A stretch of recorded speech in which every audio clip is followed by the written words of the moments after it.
Bonsoir à tous et bienvenue à la séance du mois de mars du cycle Histoire de l'Université permanente qui est organisé avec la participation de la revue Cause Commune de la Fondation Gabriel Péry et d'Actuel Marx. Donc ce soir, nous recevons Anne Jolet, maître de conférence d'histoire moderne de l'Université de Poitiers, qui est également animatrice de la rédaction des cahiers d'histoire et vice-présidente, si je ne m'abuse, du comité de vigilance face aux usages publics de l'histoire et membre du conseil d'administration de la Société des études robespierristes.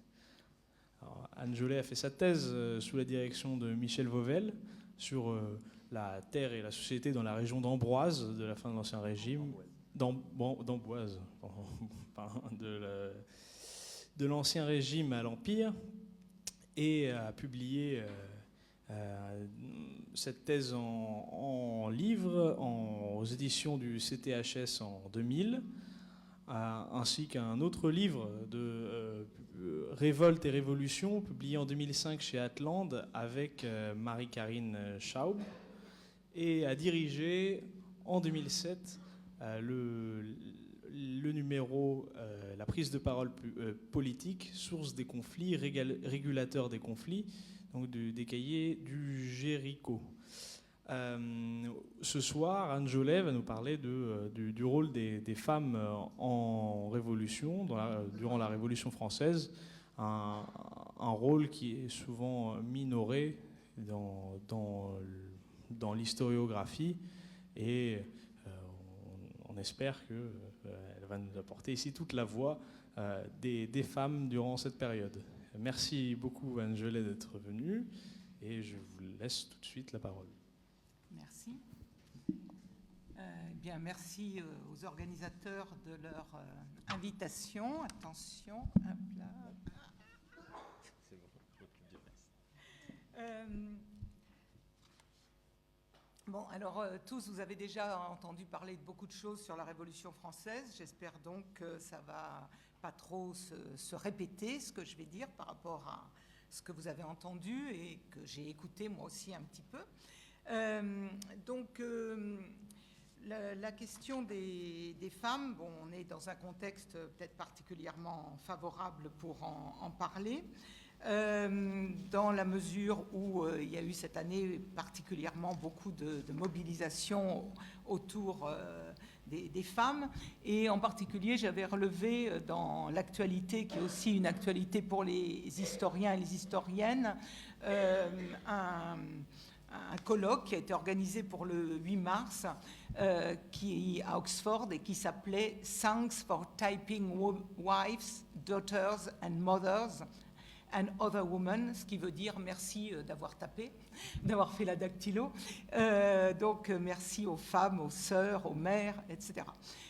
Donc ça fait partie des problématiques aussi qui renouvellent notre histoire des femmes, aussi pour la Révolution française, cette question du rapport des femmes au savoir et de leur droit à poser pour elles-mêmes, en leur nom propre, la question du savoir, et en particulier de l'édition de leur savoir. Donc c'était pour nous rappeler cette urgence de la question des femmes. Du point de vue de la Révolution française, j'étais partie de façon assez banale d'une citation de Michelet dans Les femmes de la Révolution en 1854, dans lequel Michelet écrit « Les femmes ont fait le 14 juillet, les hommes ont fait le 14 juillet, les femmes le 6 octobre, les hommes ont pris la Bastille royale et les femmes ont pris la royauté elle-même, l'ont mise aux mains de Paris, c'est-à-dire de la Révolution ». Alors, je ne vais pas ici faire le commentaire de l'œuvre de Michelet et de son point de vue sur les femmes, c'est pour rappeler cette lecture qui a accordé beaucoup d'importance à la présence des femmes dans la Révolution française, sur la base de ce que l'on voit à travers cette courte citation, d'une répartition des formes d'action, donc des registres d'intervention entre les hommes et les femmes. Michelet écrit ensuite « Les femmes furent à l'avant-garde de notre révolution. Il ne faut pas s'en étonner, elles souffraient davantage. Les femmes, les pauvres femmes, vivent pour la plupart renfermées, assises, elles filent, elles cousent. »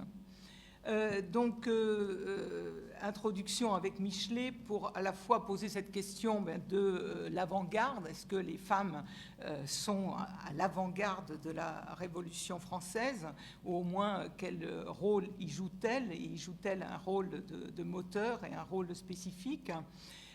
Et aussi la question tout de suite de l'assignation, avec des stéréotypes de genre qui sont très, très forts concernant les femmes, et cette vision de Michelet, qui est une vision que les historiens et historiennes du social ont depuis montré très fausse, des femmes enfermées, ce qui est une vision qui est 19e siècle et qui ne correspond pas du tout à la présence des femmes dans l'espace public des villes, mais aussi des campagnes du XVIIIe siècle. Donc, à la fois, en guise d'introduction, cette lecture qui véhicule beaucoup de stéréotypes et en même temps cette nécessité de faire une place à l'étude des femmes et une place importante dans la Révolution française. Par ailleurs, dans cette introduction, je voulais revenir en quelques mots donc par rapport à cet appel de Michelet à la situation réelle de l'historiographie, qui a plutôt au XXe siècle fait peu de place aux femmes dans les études sur la Révolution française, et de façon générale, vous le savez sans doute, une ouverture qui est assez tardive et assez faible en France aux histoires des femmes et plus récemment à l'histoire du genre.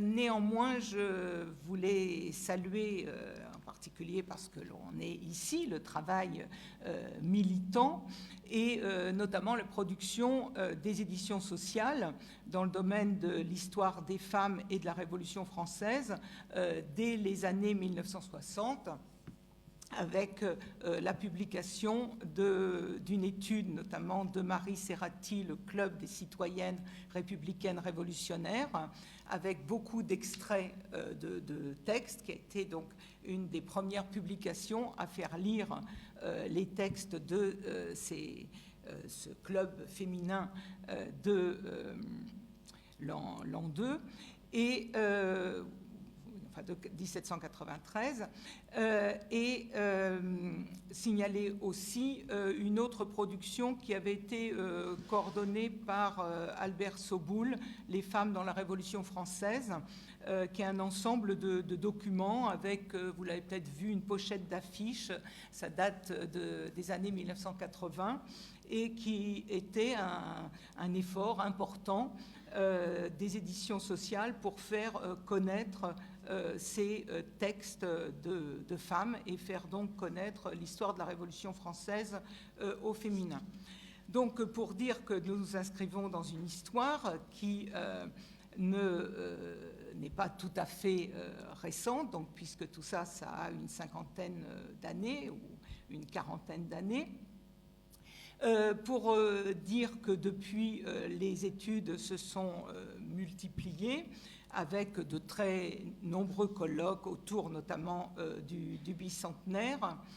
Et je ne vais pas vous faire une historiographie trop longue, mais rappeler que l'histoire de la Révolution française a bien pris, on va dire, le tournant de l'histoire des femmes avec le renouvellement de l'histoire des femmes dans les années 1990, À titre de référence historiographique, je vous renvoie notamment à la grosse histoire des femmes dirigée par Georges Duby et Michel Perrault, dont un volume traite et du XVIIIe siècle et de la Révolution française, sans peut-être faire à la Révolution française une place aussi spécifique que les spécialistes et passionnés de la période l'auraient peut-être souhaité, mais ça date de 1990 et d'une façon peut-être plus approfondie sur les actrices de la Révolution française. Je vous renvoie aussi à l'encyclopédie politique et historique des femmes, encyclopédie politique et historique des femmes, qui a été dirigée par Christine Fauré en 1997. Tout à fait pour finir, je voulais faire une place singulière à la thèse de Dominique Godineau. Dominique Godineau qui a produit une des premières thèses sous la direction d'Albert Soboul, strictement basée sur l'observation des femmes en révolution et notamment des militantes de la Première République. Donc, des apports très importants et plus récemment, j'ai apporté quelques volumes des annales historiques de la Révolution française dans lesquels vous pouvez trouver par exemple ce qu'on appelle des regards croisés, c'est-à-dire deux points historiographiques qui traitent d'histoire des femmes et le dernier traite plutôt d'histoire du genre en traitant du genre et du travail dans le contexte de la Révolution française. Alors, je ne veux pas en dire plus, si ce n'est qu'il faut garder l'idée d'un renouvellement important, de thèses maintenant assez nombreuses, donc d'études empiriques qui permettent d'arriver à des synthèses donc, sur lesquels je vais m'appuyer pour cette présentation. Dernier point dans mon introduction, je voulais évidemment introduire le fait que la Révolution française, comme toutes les révolutions, est un moment qui repose la question de la place des femmes dans la société, comme elle pose de façon plus globale celle des rapports d'autorité, de pouvoir, et donc elle va renouveler les interrogations autour de la place des femmes dans la société. Tout à fait pour finir dans cette introduction vraiment longue, quelques mots sur les héritages du XVIIIe siècle, mais je sais que Jeanne-Laure Lecoing et Pascal Dupuis sont revenus sur le XVIIIe siècle dans leur présentation. Pour rappeler du point de vue de l'histoire des femmes l'horizon absolument fondamentale de l'égalité naturelle, de cette philosophie de l'égalité naturelle qui, dès le XVIIIe siècle, mais également avant en Angleterre, amène à s'interroger sur l'égalité naturelle des hommes et des femmes.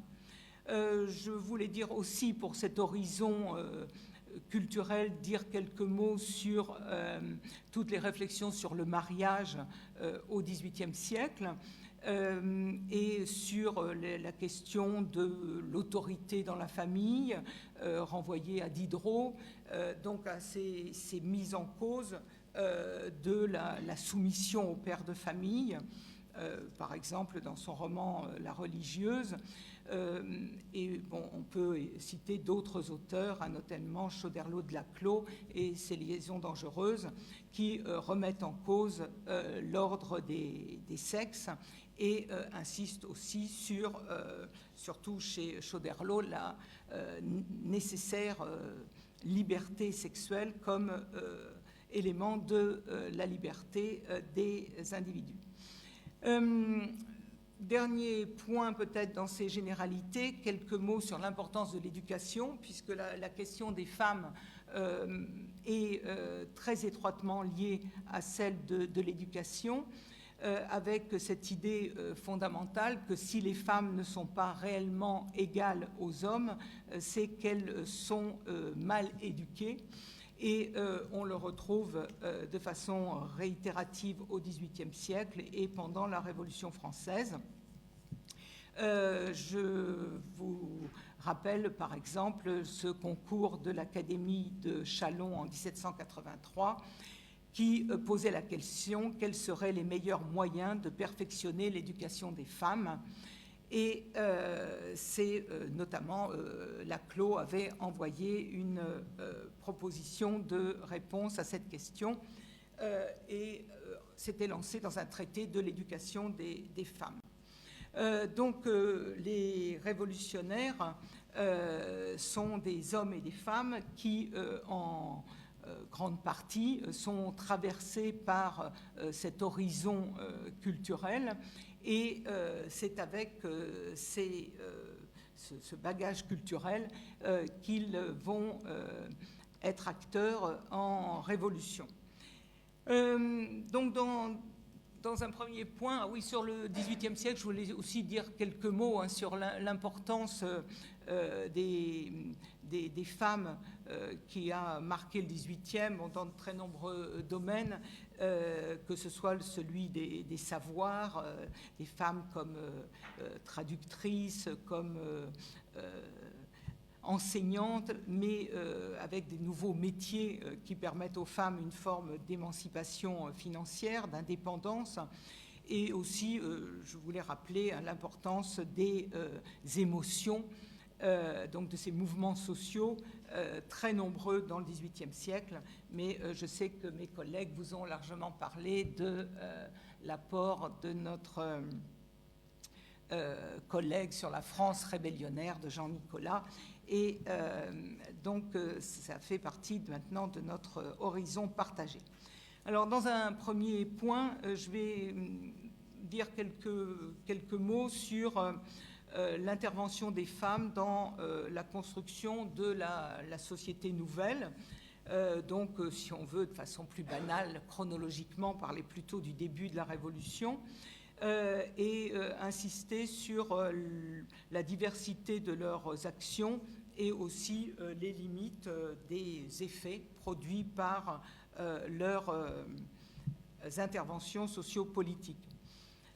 Ensuite, je parlerai davantage on va dire, de l'acmé du moment le plus fort de ces revendications féminines autour de la fin de 92-1793 et, comme vous le savez, de la fermeture de cet horizon de l'égalité et notamment de l'activité politique qui, in fine, caractérise la Révolution française. Dans un troisième point, mais je serai beaucoup plus bref, je dirai quelques mots sur l'apport de la Révolution à l'émancipation des femmes par la création du droit intermédiaire et donc le nouveau cadre juridique organisant les relations entre les personnes dans cette société révolutionnée. Donc, dans un premier point, je vais revenir un petit peu sur l'intervention des femmes. Bon, c'est toujours une question qui reste ouverte de cette présence des femmes réelles, plus ou moins faciles à capter. Donc, je vais prendre quelques indices à partir des travaux qui ont été faits par différentes collègues. Bon, peut-être dans un premier temps intervenir sur ce qu'on appelle souvent la prise de parole des femmes, qui est souvent ce qu'on appelle prise de parole. En fait, c'est le fait que les femmes écrivent, que les femmes publient. Et bon, ça a été assez bien étudié. On a la trace de brochures qui ont circulé avant même l'annonce des États généraux ou de la réunion des États généraux. Il faut dire que ça avait été annoncé et reculé pas mal de fois, donc ça fait partie là aussi de l'horizon culturel. Des brochures, notamment on en a un certain nombre à la Bibliothèque nationale de France, qui expriment le souhait de femmes d'être entendues, en tant que femmes, et pas forcément de participer à la réunion des États généraux, mais au moins de faire valoir leurs revendications. Alors, le règlement concernant les États généraux va de fait rien indiquer sur les femmes en janvier 89. C'est toujours difficile à interpréter. Est-ce que ça veut dire que ça va de soi que les femmes n'ont pas leur place dans ces assemblées à la fois électives et ces assemblées qui vont rédiger les cahiers de doléances? On sait que ce silence a été interprété de façon différente. Les femmes qui se sont le plus manifestées, ce sont les femmes chefs de fief, donc dans le cadre de la société d'ordre, hein, les femmes qui étaient seigneurs et qui étaient régulièrement représentées par des procureurs dans les États généraux. Mais on a aussi des revendications d'autres groupes sociaux qui se sont beaucoup manifestés au XVIIIe siècle, qui sont les femmes chefs de métier, donc les maîtresses, hein, des anciens métiers réglés, et qui veulent faire valoir leur droit à exprimer leurs revendications, peut-être aussi traduisent l'inquiétude réelle face à ce qui va advenir de ces métiers avec les réformes qui peuvent sortir de ces États généraux. Voilà pour des revendications qui sont assez collectives, assez corporatives. On a par ailleurs des traces de présence des femmes dans ces assemblées. Est-ce qu'on a fait le tour du problème? Sans doute pas. Dans les publications qui ont été faites autour des États généraux, des cahiers de doléances, beaucoup de publications ont été faites au début du XXe siècle, et faites par des hommes qui n'étaient pas forcément soucieux de savoir s'il y avait une participation des femmes à ces assemblées.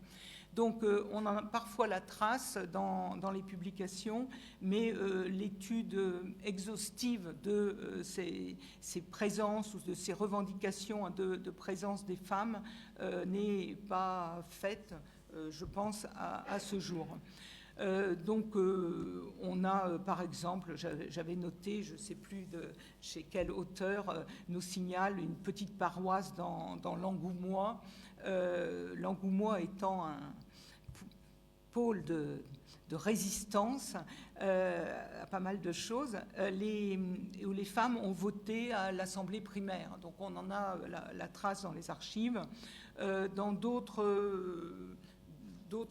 traces de la présence des femmes consistent dans la signature des cahiers de doléances, et on a quelques cahiers de femmes qui sont donc quelques cahiers qui sont signés par les femmes.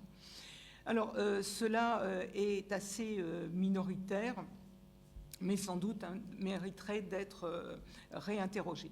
Un autre aspect de cette situation, c'est les exemplaires de cahiers écrits par des femmes elles-mêmes, donc hors du processus tel qu'il a été fixé par la monarchie, et notamment, je ne vais pas m'étendre là-dessus, je voulais vous renvoyer à un texte qui est très, très connu des spécialistes d'histoire des femmes, et peut-être même au-delà, d'une Normande qui se fait appeler dans son texte Madame B, avec des points de suspension, et qui est une bourgeoise qui, assez imprégnée de l'esprit des Lumières, ce qui nous montre cette acculturation féminine, exprime le souhait que, comme elle écrit, serait-il possible que les hommes persistassent à vouloir nous rendre victimes de leur orgueil et de leur injustice. Elle fait, comme beaucoup de gens à l'époque, référence aux nègres. C'est le terme employé à l'époque pour dire, bien, vous voyez, vous avez émancipé les nègres. En fait, c'est une rumeur qui a couru très très tôt que l'esclavage allait être aboli par le processus révolutionnaire, et donc il y a cet horizon, et donc vous ne pouvez pas être injuste vis-à-vis des femmes après avoir été juste avec les esclaves. Je vous lis un autre petit passage. La devise des femmes est travailler, obéir et se taire.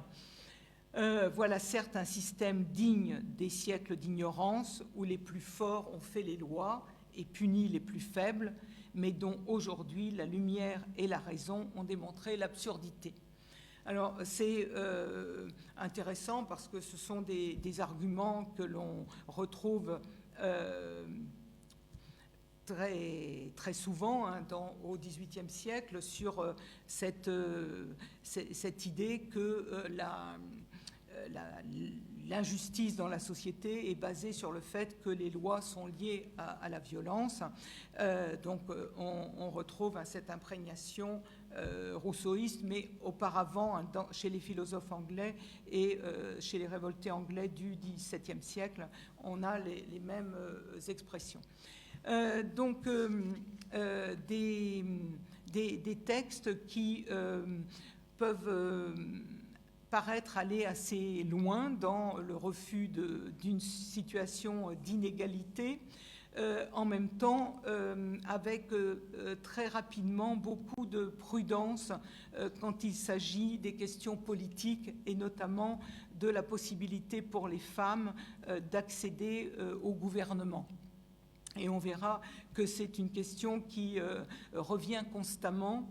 Elle écrit « Ce n'est point aux honneurs du gouvernement, ni aux avantages d'être initiés dans les secrets des ministères que nous aspirons. » Et bon, c'est assez révélateur d'une représentation qu'ont beaucoup de femmes d'elles-mêmes, qui renvoie là aussi à des stéréotypes de genre qui considèrent que dans l'égalité, il y a néanmoins des domaines dans lesquels les femmes sont particulièrement malvenues, et c'est en particulier cette question du gouvernement.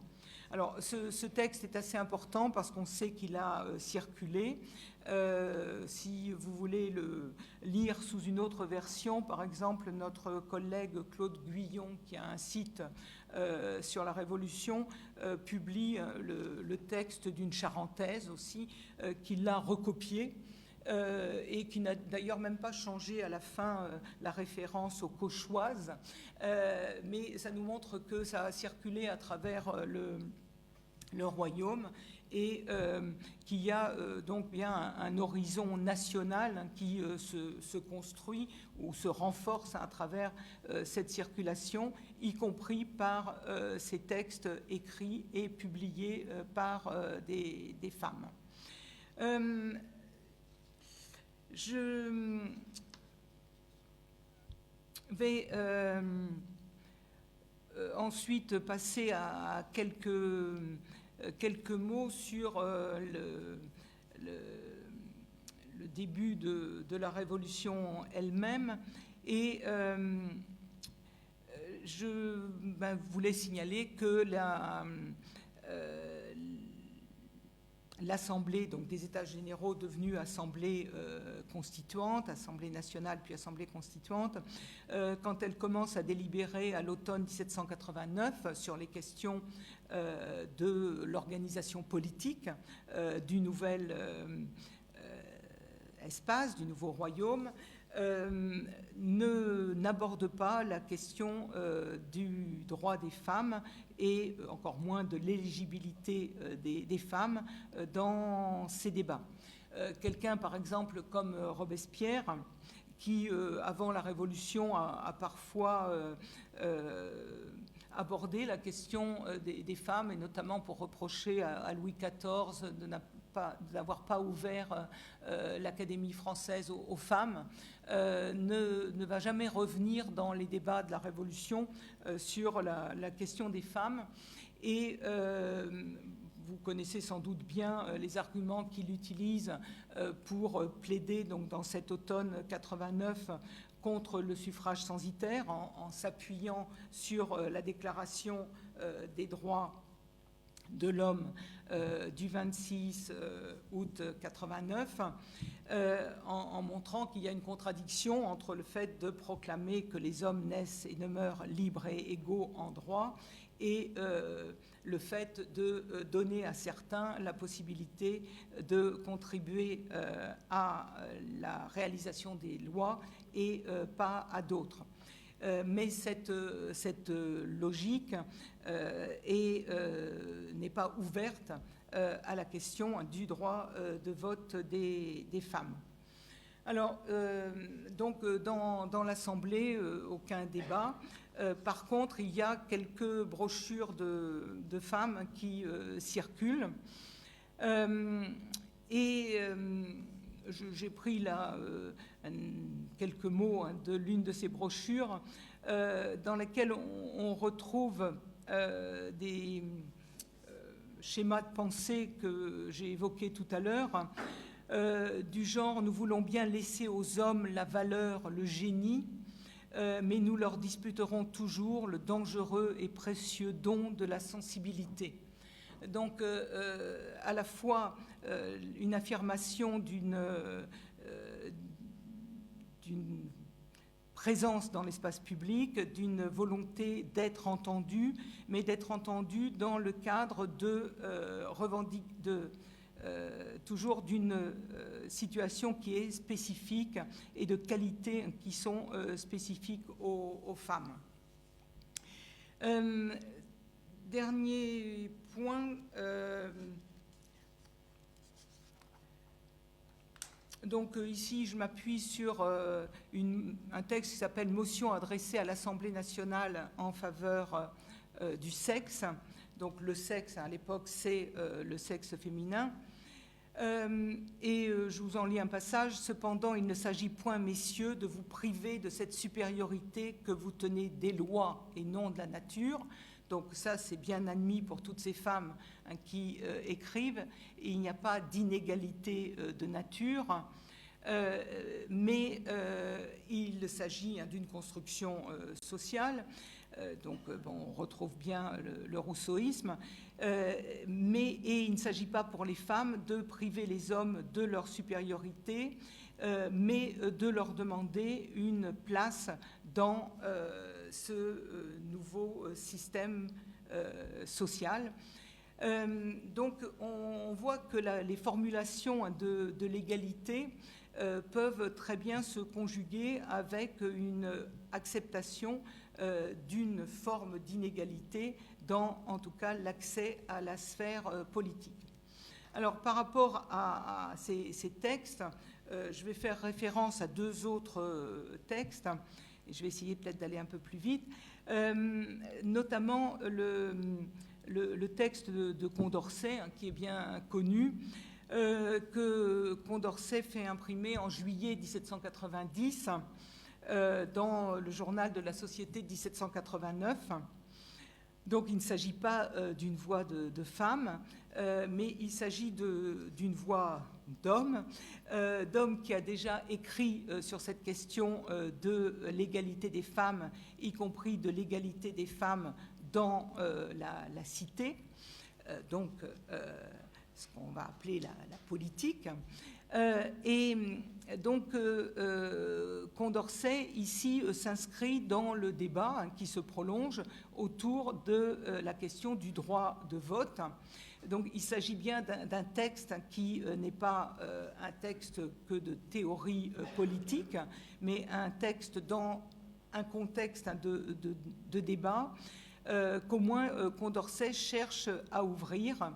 Le texte de Condorcet, je ne sais pas si vous le connaissez, c'est un texte qui est très rationaliste, qui fait un peu penser au texte très, très cartésien de Poulain de la Barre un siècle plus tôt.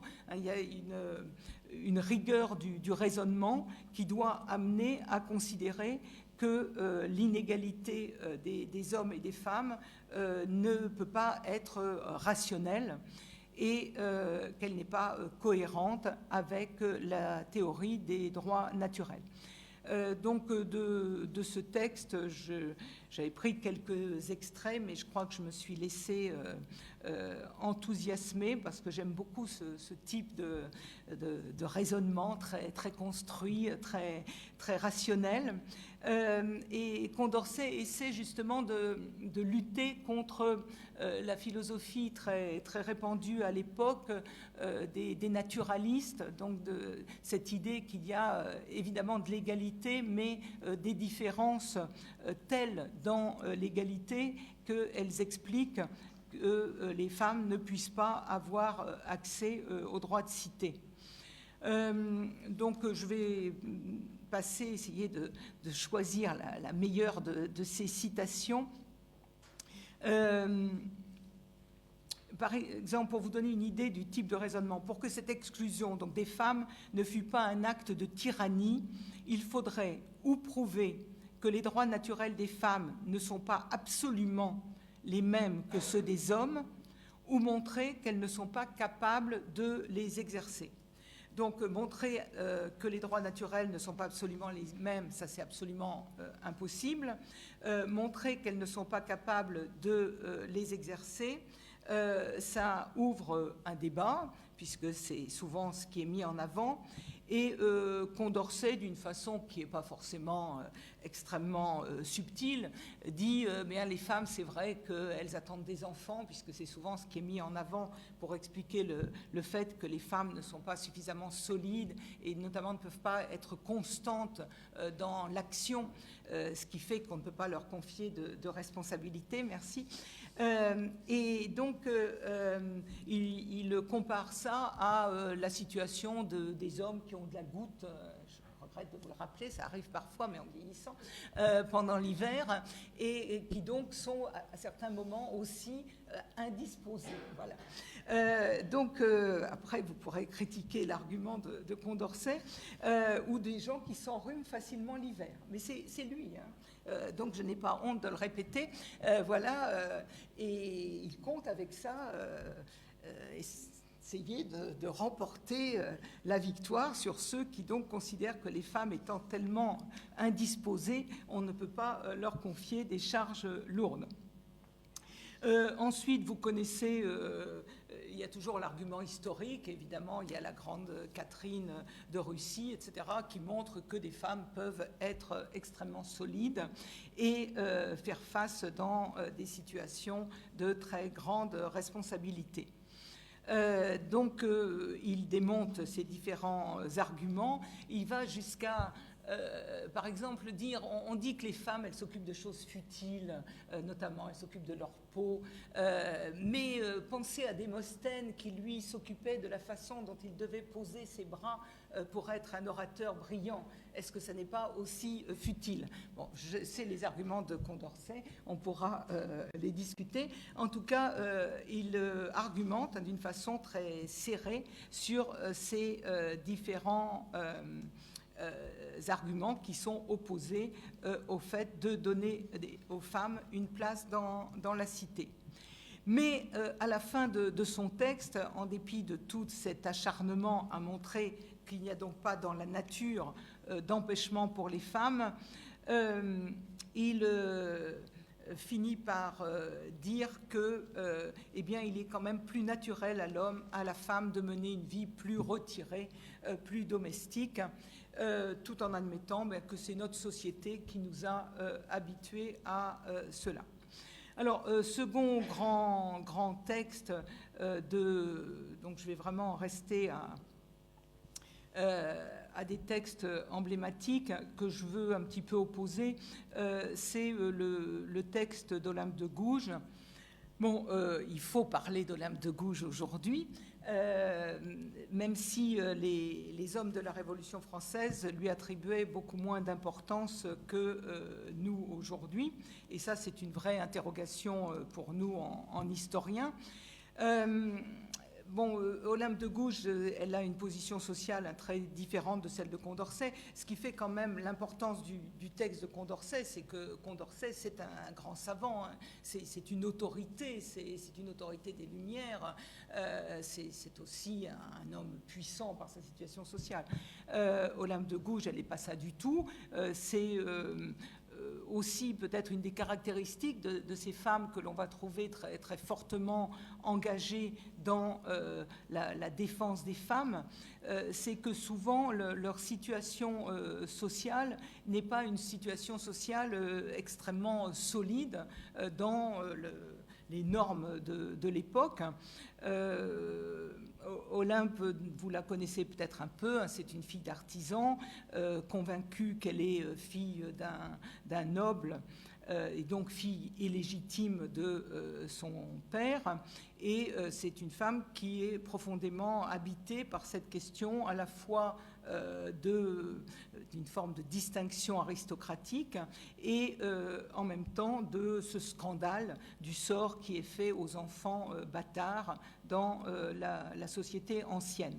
Donc tout un aspect de son militantisme est axé sur cette question.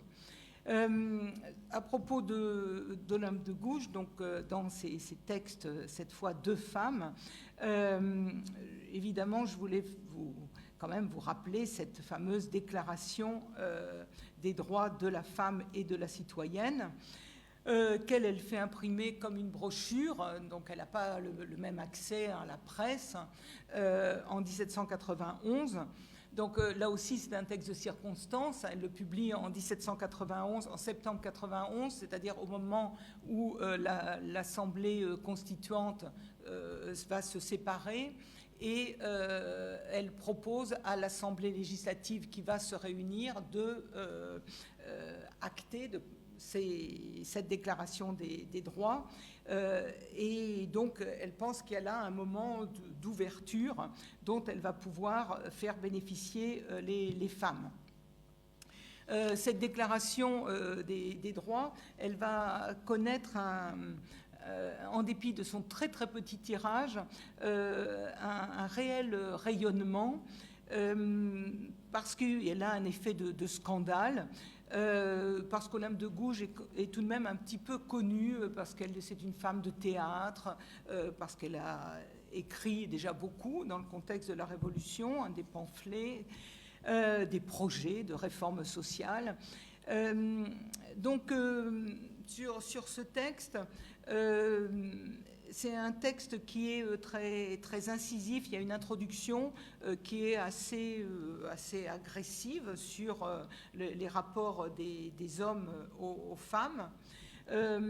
En même temps, donc le texte est un pastiche, hein, vous le connaissez peut-être, de la Déclaration des droits de l'homme et du citoyen, avec des variantes. Et par exemple, à la fin du préambule, on trouve ce texte qui est un peu troublant du point de vue de nos lectures féministes.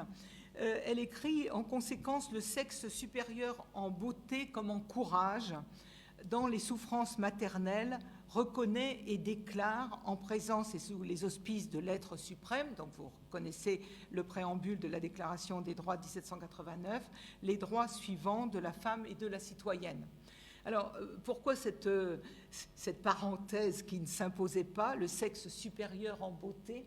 Donc vous voyez qu'on est dans des... Là aussi, il y a quand même une rapidité à être dans des assignations de genre.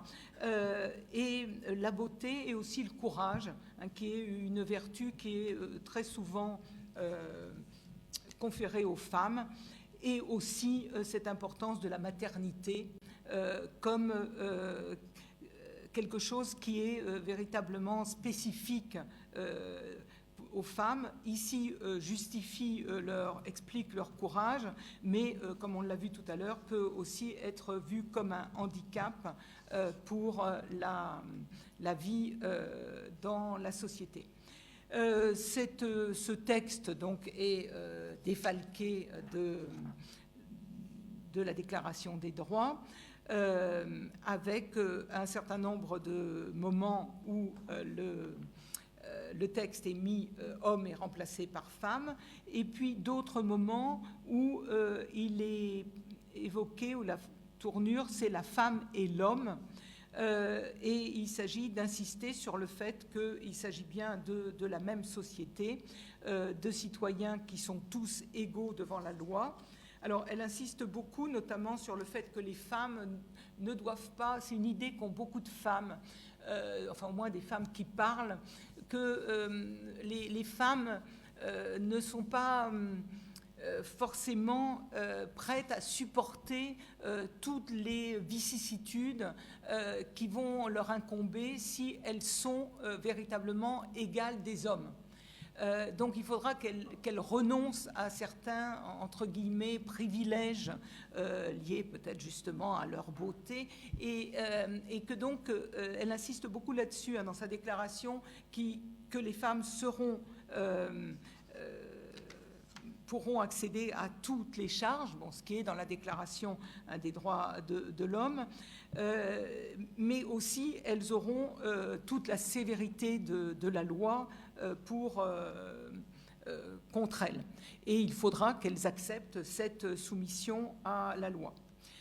Ce texte est par ailleurs suivi d'un long postambule, donc ça c'est une création d'Olympe de Gouges, et dans lequel, donc il n'y en a pas dans la Déclaration des droits de l'homme, dans laquelle elle veut développer le sens, on pourrait dire, de sa démarche.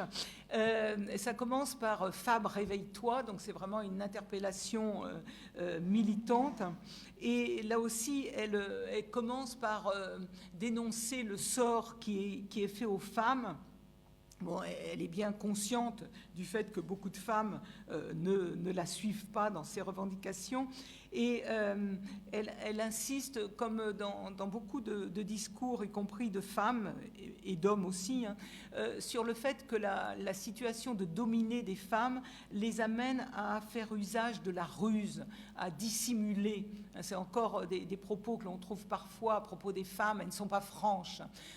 Parce que, alors, beaucoup de ces textes mettent justement en avant le fait que les femmes sont perverties par cette situation de domination.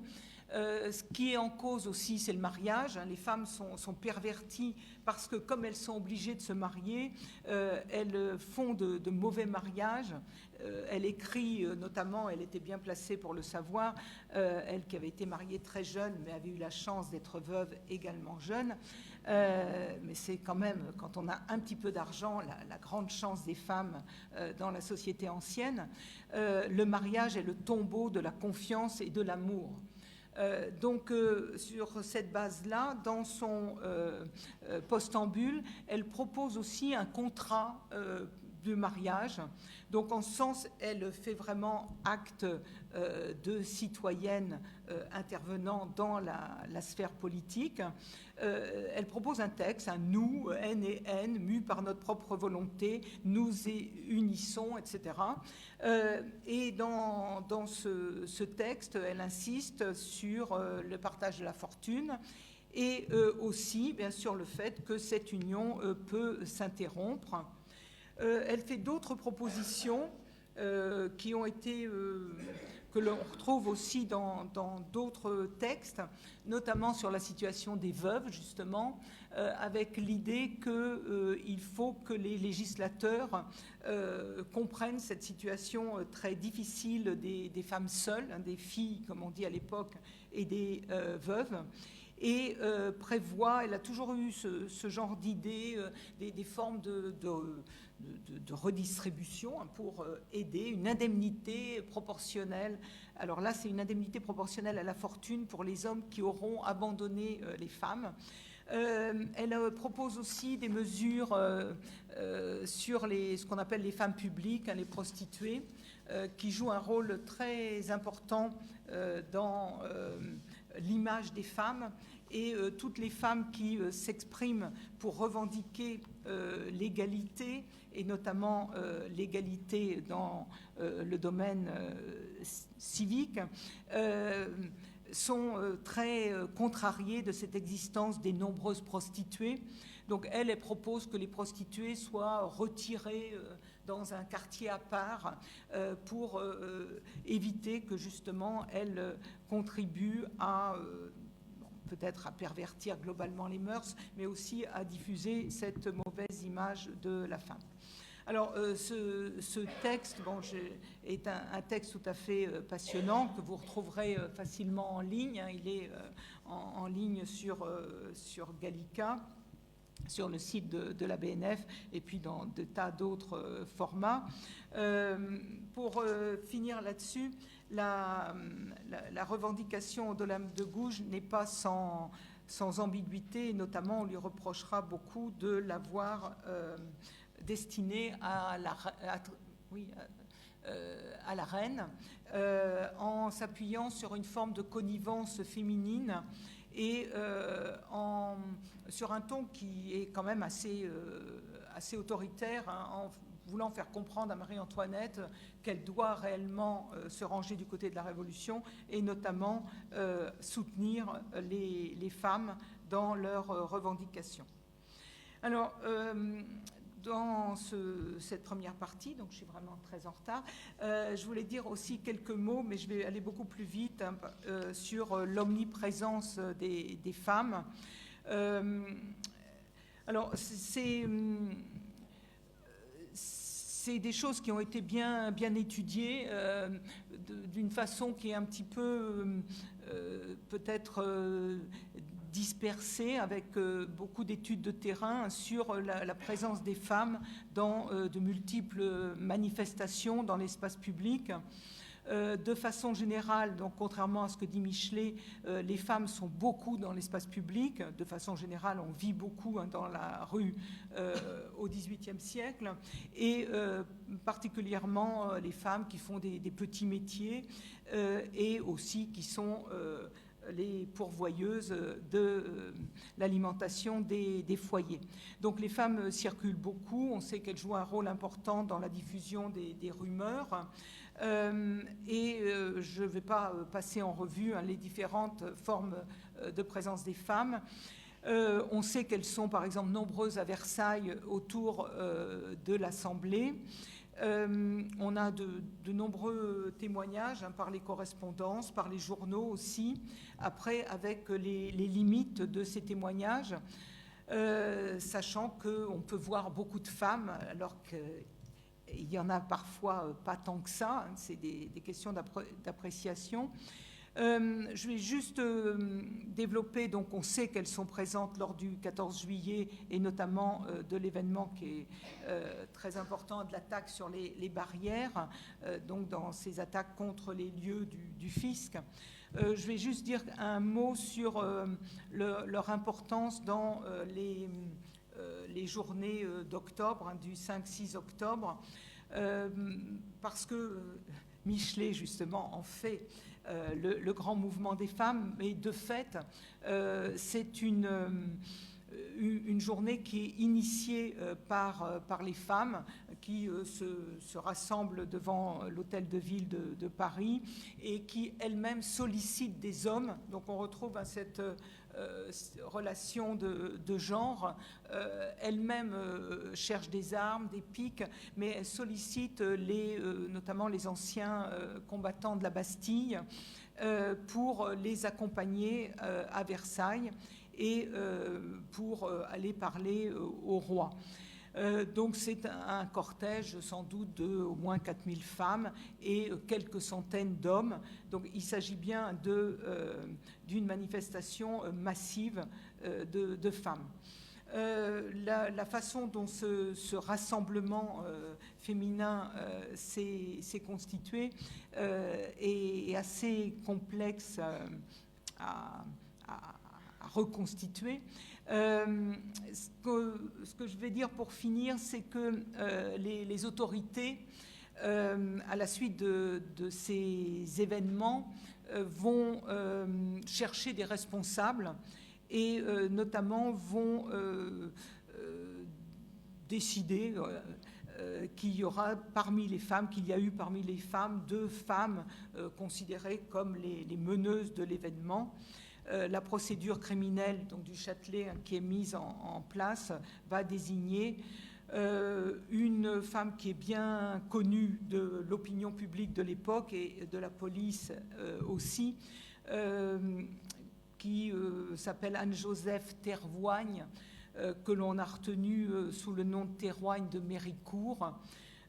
En fait, on ne devrait pas l'appeler comme ça, elle-même ne s'appelle pas comme ça, mais c'est un sobriquet qui lui avait été, dont elle a été affublée par les royalistes qui se sont énormément moqués d'elle, parce que c'est une femme qui intervient de façon très vive dans les débats publics et qui est particulièrement anti-royaliste.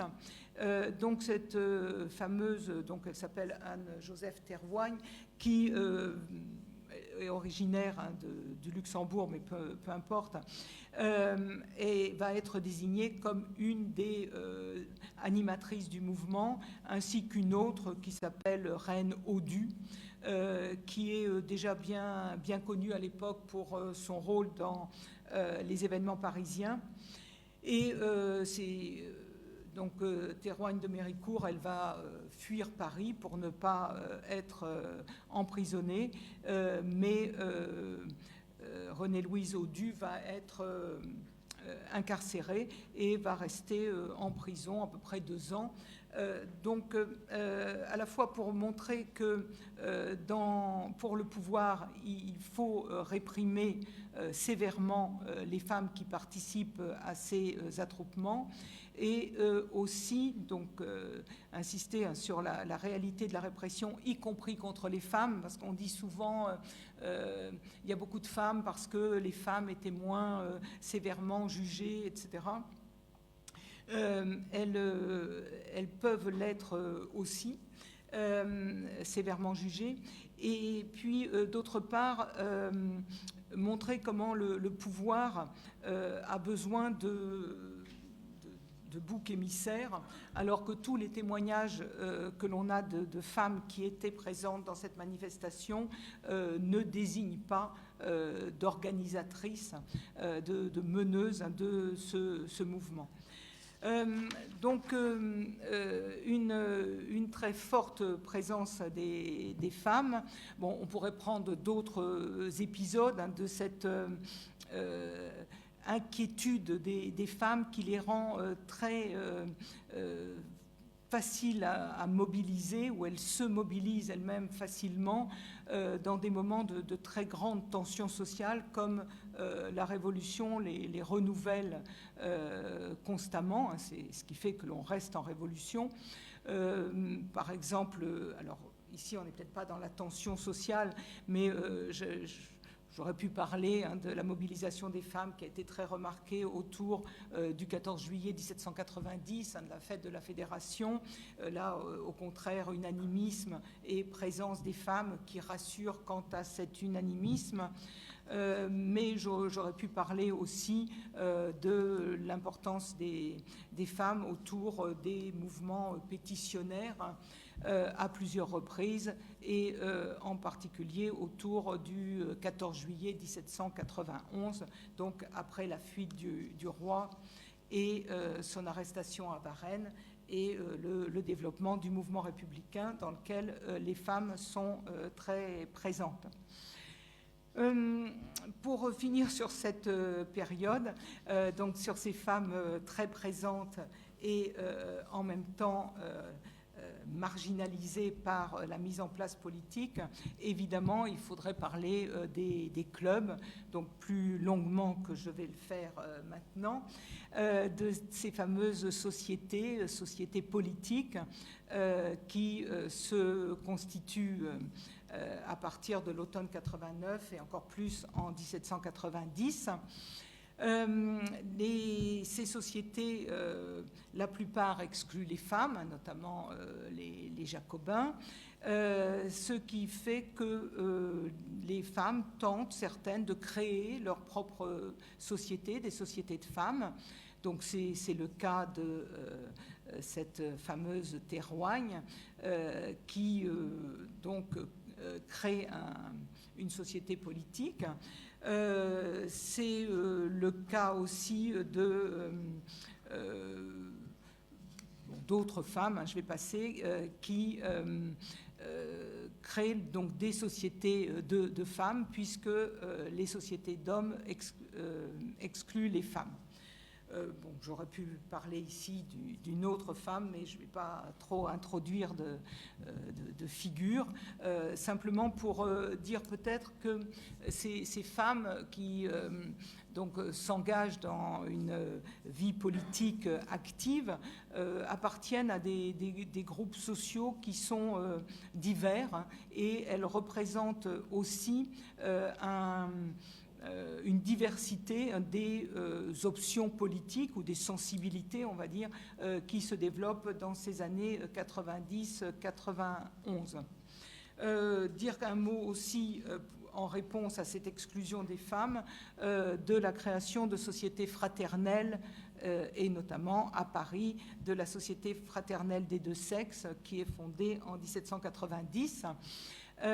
Et qui reçoit, comme son nom l'indique, des patriotes de l'un et l'autre sexe, défenseurs de la Constitution, avec, comme c'est souvent le cas dans ces sociétés fraternelles, un rôle important d'éducation et particulièrement accentué concernant les femmes, avec cette idée que, il faut renforcer leur éducation pour qu'elles puissent devenir des citoyennes véritablement actives.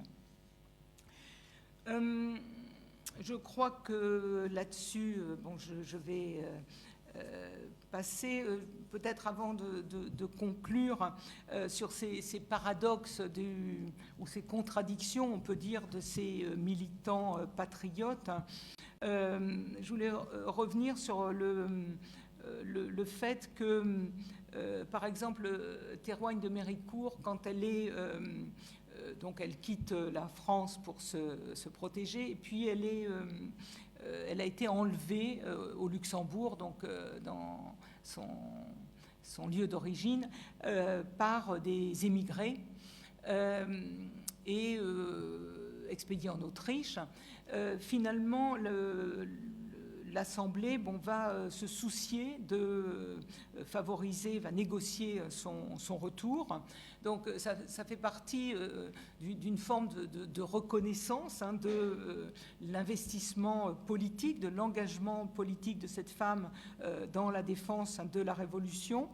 Et quand elle va revenir à Paris, donc elle est libérée en décembre 1791 et elle revient à Paris en 1792, et le club des Jacobins qui donc exclut les femmes va néanmoins lui préparer un triomphe, un accueil donc d'une rescapée des immigrés, donc une espèce de symbole. Elle est qualifiée d'héroïne, d'amazone de la liberté. Alors, le terme d'Amazone étant beaucoup utilisé à l'époque pour parler de ces femmes libres, mais particulièrement souhaité dans le cas de cette Anne-Joseph qui s'habille toujours en homme, s'habille en Amazone, et ce qui d'ailleurs lui sera beaucoup reproché et est l'objet justement d'âpres critiques de ses ennemis, notamment royalistes. Alors, je vais passer à ma seconde partie, qui sera donc très réduite. Alors, c'est dommage pour la République, mais c'est qu'il fallait donner beaucoup plus de temps pour l'histoire des femmes. Donc, je vais aller encore plus vite. Bon, sur le fait que les contextes, là aussi, de tensions politiques, de difficultés aussi liées aux subsistances, à la situation économique, favorisent un renouveau des revendications des femmes ou de nouveaux espoirs, on peut dire, ou un nouveau sentiment de légitimité des femmes. En particulier, donc je ne suis pas tout à fait dans la République, je vais être au printemps 92, donc j'avance un peu lentement, pour dire quelques mots autour d'un aspect qui a été bien réétudié, notamment il y a un dossier dans une revue d'histoire des femmes qui s'appelle Clio sur l'armement des femmes. C'est une idée que les femmes ont depuis le début de la Révolution française, que comme tout citoyen, les femmes ont le droit d'être armées et le droit qui est le premier droit d'un citoyen de défendre sa propre existence. C'est ce qui fait qu'encore aux États-Unis, encore aujourd'hui, beaucoup de citoyens tiennent à ce droit à être armés. Bon, c'est vraiment quelque chose qui naît avec les révolutions libérales, et c'est vraiment l'expression de l'émancipation du citoyen. Donc les femmes demandent à partager cette émancipation, et ça se traduit par notamment une pétition qui est menée par une femmes de ces femmes qui animent des groupes de femmes dans le Paris depuis 89. Donc ici, je voulais dire quelques mots autour de l'activité de Pauline Léon, qui est une chocolatière, une fille de petit artisan, qui s'est fait connaître pour ses initiatives et qui, là, organise une pétition en mars 92 il me semble que c'est 300, enfin un peu plus de 300, 320 femmes qui demandent à constituer un groupe de femmes armées pour défendre la Constitution.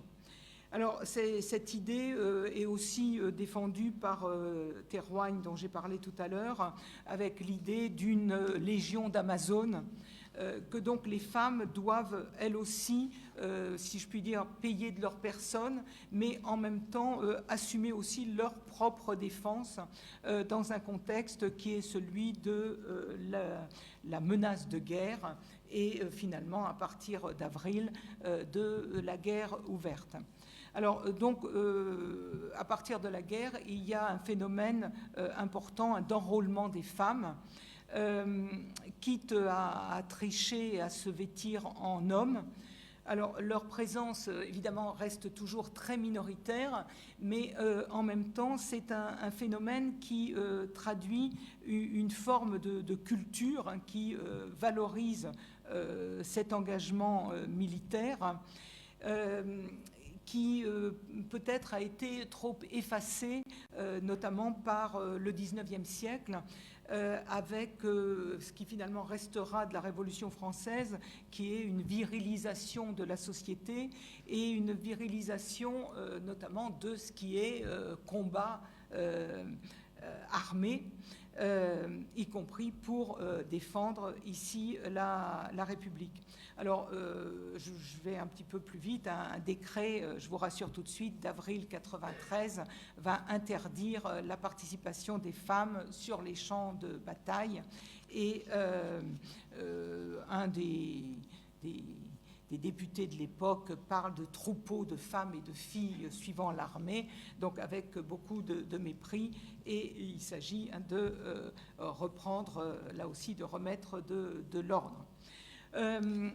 Donc, concernant cette nouvelle offensive des femmes dans la vie publique, évidemment, il faudrait faire un sort à la révolution d'août 92, qui s'inscrit dans ce mouvement de conscience pour un certain nombre de ces femmes de la nécessité de renverser la monarchie.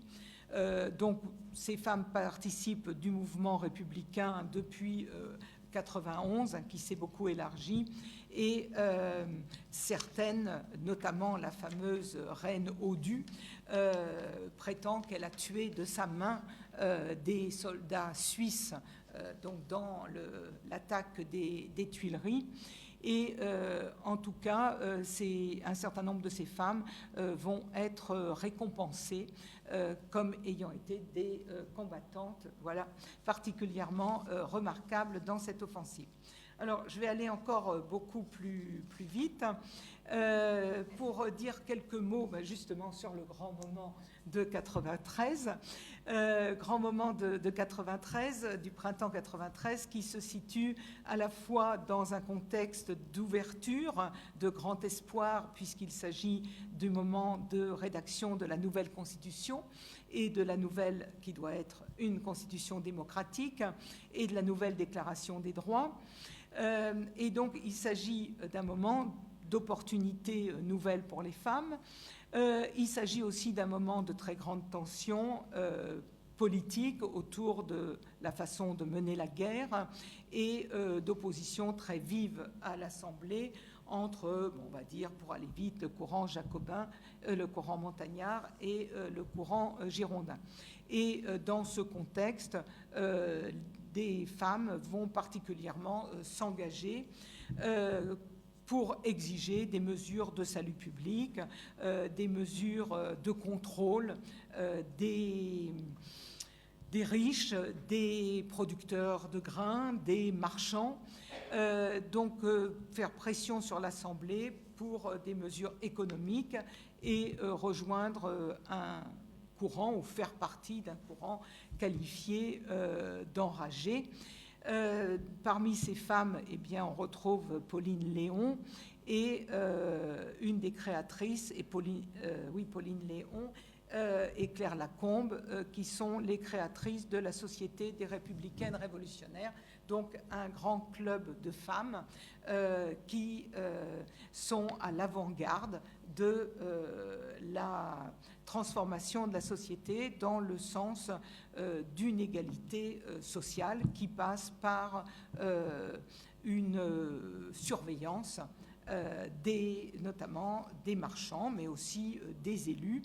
Donc un rôle de moteur qui fait pression sur l'Assemblée et qui va contribuer, donc avec d'autres, à l'exclusion de l'Assemblée d'une partie des députés qui résistent à ces mesures et que donc on peut qualifier de girondins. Alors, pour finir tout à fait là-dessus, je voulais dire que dans ce débat, il y a là un débat à l'Assemblée sur la question des femmes et du droit de vote des femmes.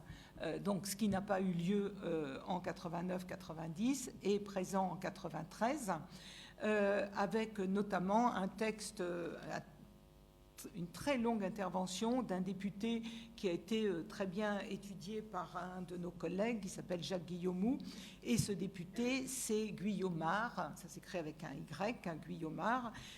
Vous y penserez à chaque fois que vous regarderez un match de football de l'en avant Guingamp, c'était le maire de Guingamp qui est devenu député de la Convention.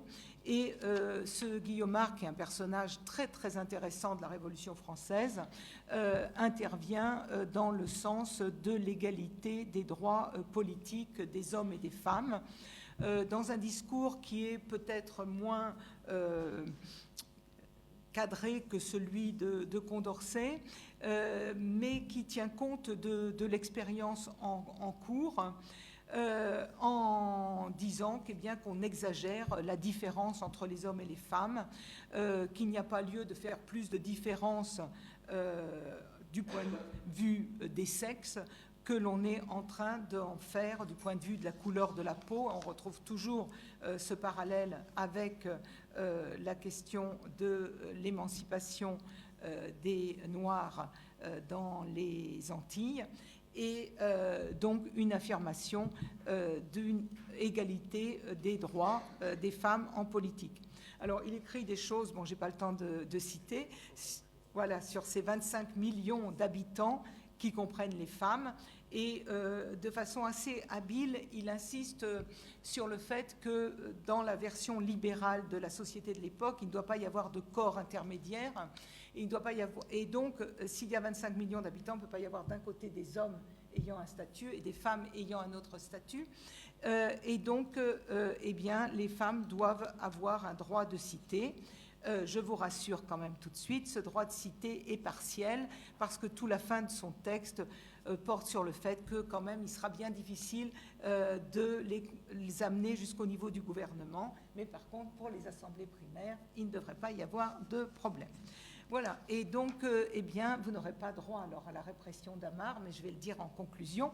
Et donc, pour finir tout à fait là-dessus, je vais conclure sur le fait que toute cette effervescence, et encore, je n'en ai dit que quelques mots, je vous renvoie notamment aux travaux de notre collègue Martine Lappier, qui a beaucoup travaillé sur le Sud-Est, et qui montre combien les femmes sont présentes partout, dans les clubs, dans les pétitions, dans les sociétés populaires, mais aussi dans les grandes manifestations qui ponctuent la Révolution.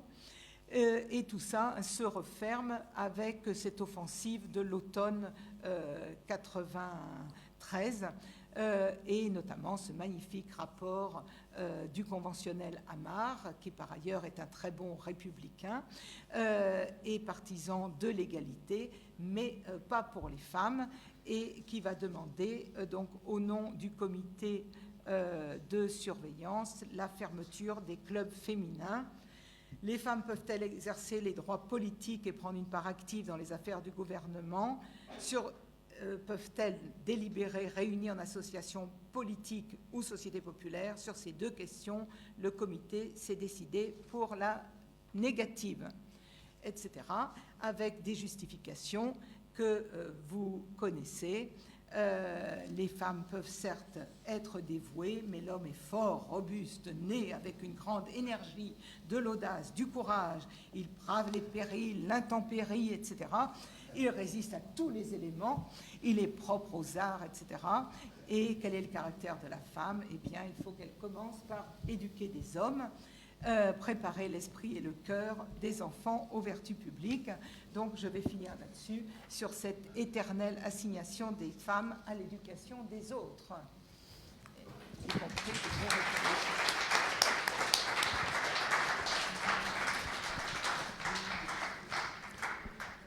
Merci beaucoup pour cet exposé riche, très complet, qui suscite, je suis sûr, beaucoup de questions, que ce soit ici ou parmi les nombreux téléspectateurs qui nous regardent sur Internet. On va passer pour prendre les questions. Seulement 10 minutes de questions, oui, par contre. voilà. On est contraint fortement par le temps qui n'attend pas. Tu veux que j'ai ?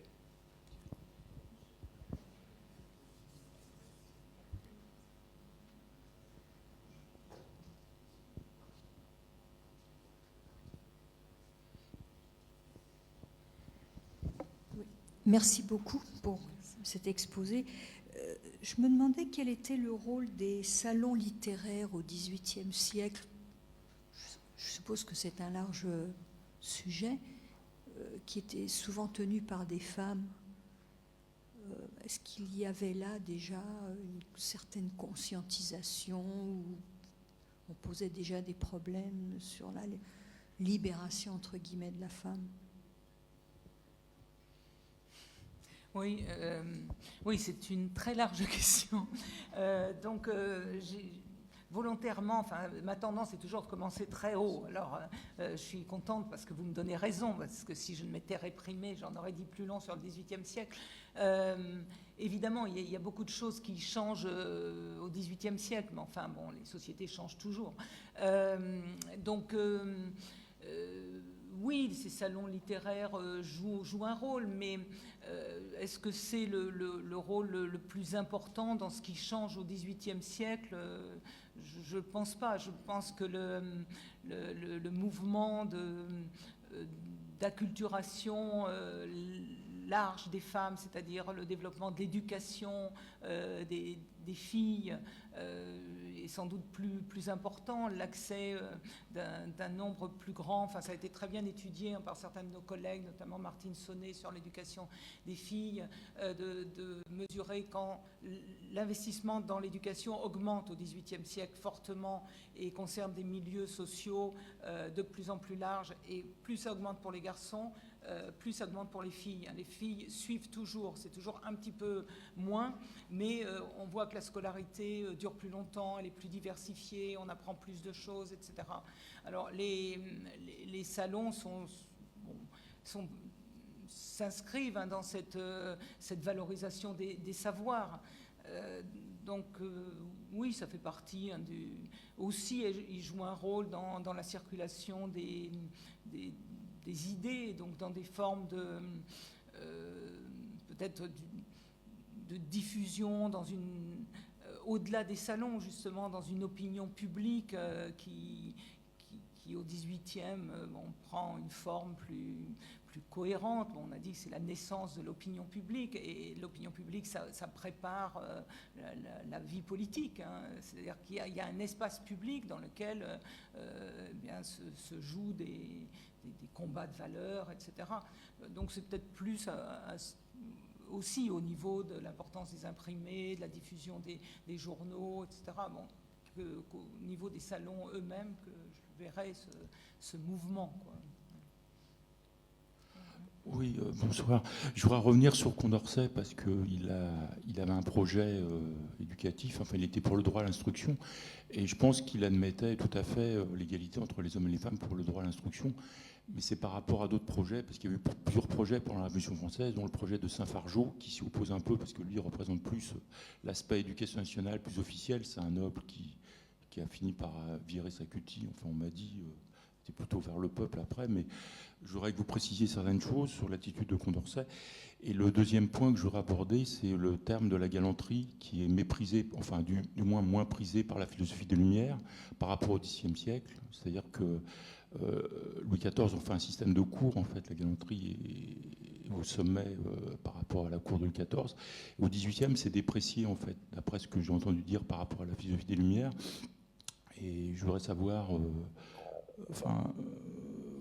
ce que vous en pensez, vous, par rapport à la Révolution française, par rapport aux femmes, comment ça peut se... Oui. Alors, sur Condorcet, oui, bien sûr, sur l'égalité quant à l'éducation, l'idée qui est partagée, c'est que l'éducation, c'est très très important, que c'est effectivement une condition de l'égalité.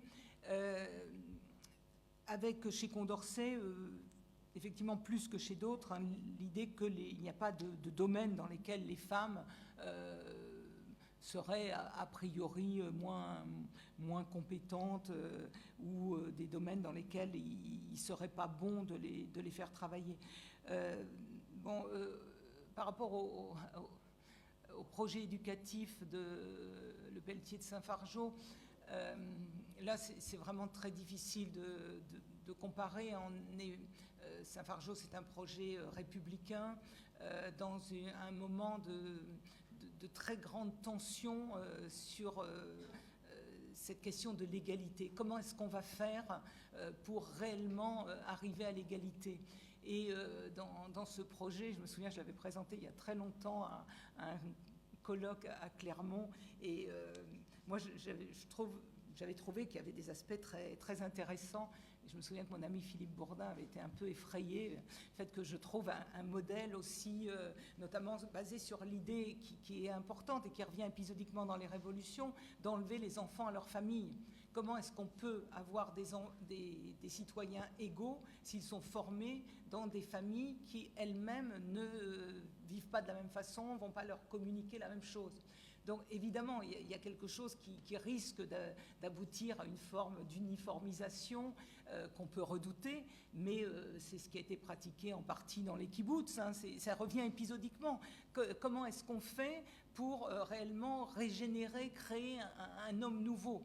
Et dans la Révolution, donc le Pelletier de Saint-Fargeau nous amène vers ce type d'interrogation, et dans le projet qu'il met en œuvre, de façon très, très concrète, quoi. Il voit comment on pourrait organiser, donc il y a un aspect utopie, hein, tout un système éducatif. Votre autre question sur la galanterie, j'aurais pu parler dans le cadre de l'égalité, donc c'est ce que je voulais dire dans ma troisième partie, donc je vais en profiter, pour parler justement de ce renouvellement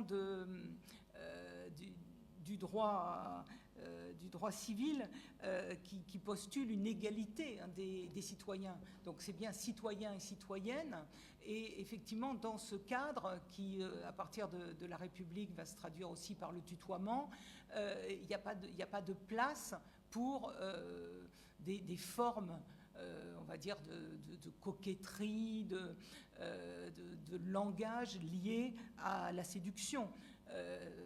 Effectivement, ça ne fait pas partie des vertus révolutionnaires. Ça fait partie de la dissimulation aristocratique. Donc, effectivement, mais c'est un sujet très intéressant. C'est une très belle question que vous posez. Et je ne sais pas s'il y a des collègues, hein, qui ont travaillé là-dessus. Il y a beaucoup d'études de littéraires, souvent de femmes d'ailleurs, que l'on ne connaît pas forcément assez bien, en tout cas que moi, je ne connais pas assez bien. Et peut-être qu'il y a eu des études, hein, sémantiques autour de ces questions. Et ça, je ne sais pas. En tout cas, c'est évident qu'a priori, ce n'est pas du tout une valeur positive. On est dans un monde de l'égalité des principes, avec une recherche justement chez ces femmes qui avancent le plus, mais on sent très bien cette ambiguïté chez Olympe de Gouges, cette idée qu'effectivement les femmes peuvent faire appel à leur séduction, mais que c'est un travers que justement une mauvaise éducation, une société mal organisée leur a donné, et dont une société régénérée va les libérer. Et évidemment, la liberté, ça ne va pas avec la séduction, et je pense que ça ne va pas avec la galanterie. Mais je dois dire que sur ce terme même de galanterie et ses usages, il faudrait travailler, c'est très intéressant. Merci. Ou très brièvement, les femmes ont pu voter aux États généraux, sous condition, être supérieures d'un ordre religieux, être chef de famille, que sais-je. Donc elles avaient le droit de vote aux États généraux. L'ont-elles gardé avec les mêmes conditions aux autres assemblées, la Convention en particulier, même la législative, voilà. Non, mais les femmes n'ont pas, ont un droit de vote, effectivement, mais dans le cadre de la société d'ordre. C'est-à-dire qu'elles votent, bon, elles ne sont pas présentes, mais effectivement, elles ont mais c'est dans le cadre de la société ancienne. À partir du moment où la révolution est faite et où il n'y a plus d'ordre, donc pas de noblesse, pas de haut clergé, il n'y a pas de lieu qui ait des corps privilégiés. Alors ça, c'est vraiment complètement contraire à l'esprit libéral de tous ces révolutionnaires. Non, les femmes... Alors, il y a eu quelques votes, hein, on a dit le vote sur le partage des communaux, dans lesquels les femmes ont été appelées à voter, parce qu'on considère que c'est une affaire, donc c'est en 93, de communauté rurale. Donc effectivement, il faudrait regarder ça de plus près, si à l'échelle justement des communes, et notamment des communes rurales, certaines formes de fonctionnement anciens de la communauté rurale dans lesquelles des femmes chefs de feu, donc ça c'est le langage ancien, c'est-à-dire des femmes qui sont, c'est toujours pareil, soit veuves, soit filles, c'est-à-dire célibataires, sont chefs de feu, participaient. Il y a des communautés dans lesquelles les femmes participaient, si elles continuent à participer et dans quelle mesure, etc. Mais au niveau des instances qui sont de l'organisation politique, non, il n'y a pas de vote. On sait qu'il y a eu des... Parfois, les femmes s'imposent. Par exemple, quand il y a le référendum sur la Constitution de 93, il y a des femmes qui ont voté. C'est-à-dire qu'elles organisent un vote, mais comme on fait aujourd'hui. Vous êtes toujours à même de vous proclamer capable de faire des lois et d'intervenir. Hein. Voilà, sans valeur juridique.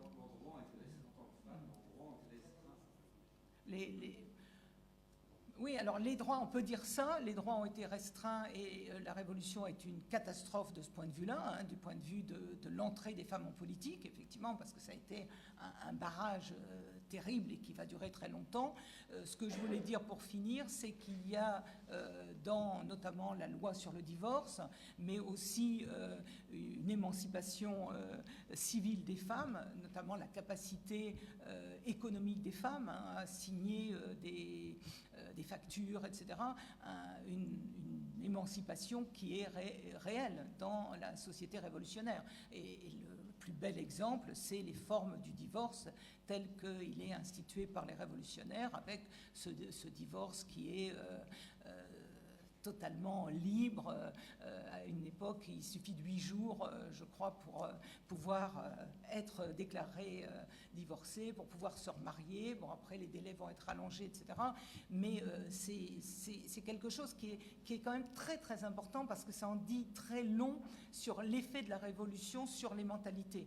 C'est-à-dire que le mariage comme contrat, ça date déjà des années 80, puisqu'en gros, du fait des protestants et autres, on avait réussi à faire admettre qu'il y ait des mariages civils, mais le mariage contrat et le divorce, ce qui va vraiment avec, c'est un énorme apport.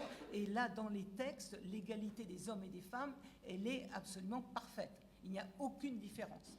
Et donc, de ce point de vue-là, il y a vraiment quelque chose qui est un acquis très solide. Alors, le problème étant que la loi sur le divorce va être transformée dans le cadre du Code civil napoléonien, dans un sens d'une inégalité, et vous le savez, le divorce va être supprimé en 1816 par la Restauration, mais et que rétabli en 1884 et dans des conditions beaucoup plus qui n'ont rien à voir avec celles de la Révolution, enfin de la Première République. Donc il y a vraiment là quelque chose qui est très très important. Après, le problème étant savoir quelle est l'importance d'un événement qui se referme. C'est-à-dire autant la fermeture politique, elle va durer, autant ce droit intermédiaire, notamment ce droit de la famille, qui est tellement libéral au sens fort des libertés de tous les membres dans la famille, va se refermer et avec Napoléon et encore plus avec la Restauration. Et malheureusement pour des décennies, on peut dire pour tout le 19e siècle. Merci beaucoup. Je suis vraiment navré pour les questions qui restent, mais il faut qu'on libère les lieux. Et je vous donne rendez-vous le mardi 16 avril pour la prochaine séance avec Pierre Cernat de l'Université Paris 1 Panthéon-Sorbonne, qui viendra parler donc de la République conservatrice à la démocratie représentative. Et merci beaucoup encore à Anne Jolet.